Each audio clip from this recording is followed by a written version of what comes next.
എല്ലാവർക്കും നമസ്കാരം. ഇന്ന് കൊണ്ടുവന്നത് എയർ ലെയറിങ് ചെയ്ത ഒരു നാട്ടുമാവ് ചക്കരക്കുട്ടി. ഇന്ന് വംശനാശം സംഭവിച്ചുകൊണ്ടിരിക്കുന്ന ഒരു മാവിനമാണ് ഈ ചക്കരക്കുട്ടി എന്ന് പറയുന്നത്. ഹൈവേ വികസനത്തിൻ്റെ പേരിൽ മുഴുവൻ ചക്കരക്കുട്ടി മാവും മുറിച്ചു മാറ്റപ്പെട്ടു. ഇനി ഇതിൻ്റെ ഉള്ളിൽ എത്രമാത്രം വേര് വന്നു നമുക്കൊന്ന് നോക്കാം. ഇത് നമ്മൾ കഴിച്ചു മാറ്റി. ഇപ്പോൾ വേര് വന്നിട്ടുണ്ട്, നിറച്ചും വേരുണ്ട്. അപ്പോൾ ഇത് പരാജയപ്പെട്ടിട്ടില്ല.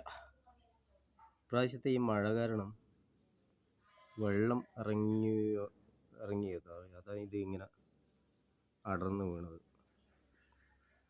പക്ഷെ എന്നാലും വിജയിച്ചിട്ടുണ്ട്. ഇനി ഇതും കൂടിയുണ്ട്. ഫംഗസ് വരാതിരിക്കാൻ വേണ്ടിയിട്ട് ഞാൻ സാഫ് അടിച്ചു കൊടുത്തിട്ടുണ്ട്.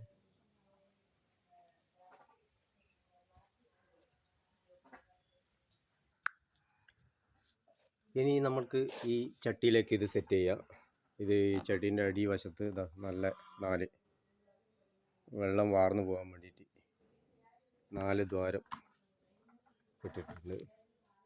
അതിനുശേഷം നമുക്കിത് അഥവാ എന്തെങ്കിലും കാരണവശാൽ ഇത് അടഞ്ഞു പോയാൽ അതിനാണ് ഈ പഴയ ഓടിൻ്റെ കഷ്ണം ഇങ്ങനെ ഇട്ടിട്ട് ഇതിലിടും.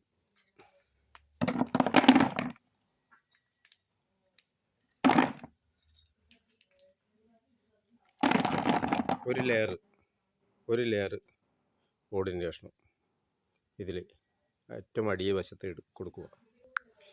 ഇത് പ്രോട്ടീൻ മിശ്രിതം നിറക്കാനുള്ള ചീരച്ചോറ്, മണൽ, നല്ല ചുവന്ന മണൽ, പിന്നെ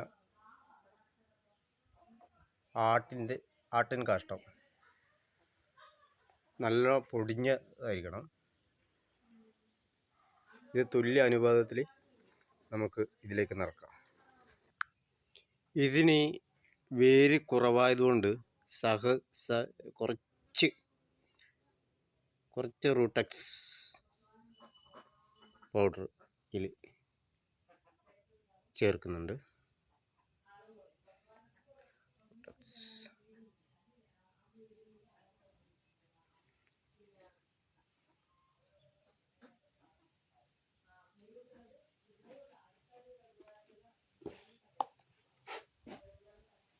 നമ്മൾ ചട്ടിയിലേക്ക് വെച്ചു. ഇപ്പം ഞാനിതിൽ സെറ്റ് ചെയ്തിട്ടുണ്ട് ചട്ടിയിലേക്ക്. കണ്ടില്ലേ, സാഫ് അടിച്ചു കൊടുത്തിട്ടുണ്ട്. സാഫ് കാരണം ഇവിടുത്തെ ജീവികളും കാലാവസ്ഥയും ആയിട്ട് പൊരുത്തപ്പെടാൻ പറ്റത്തില്ല. ഒരു പുതിയ അതിഥിയാണിത്. അപ്പോൾ ഒരു ഇക്കോളജിക്കൽ ബാലൻസ് അത് കൊണ്ടുവരാൻ പ്രതിരോധ ശക്തി ഈ മാവിനായിട്ടില്ല. അപ്പോൾ അതിനു വേണ്ടി ഞാൻ സാഫ് അടിച്ചു കൊടുത്തിട്ടുണ്ട്. ഇനി ഇത് തണലത്ത് വെച്ച് നല്ലോണം നനച്ചു കൊടുക്കണം.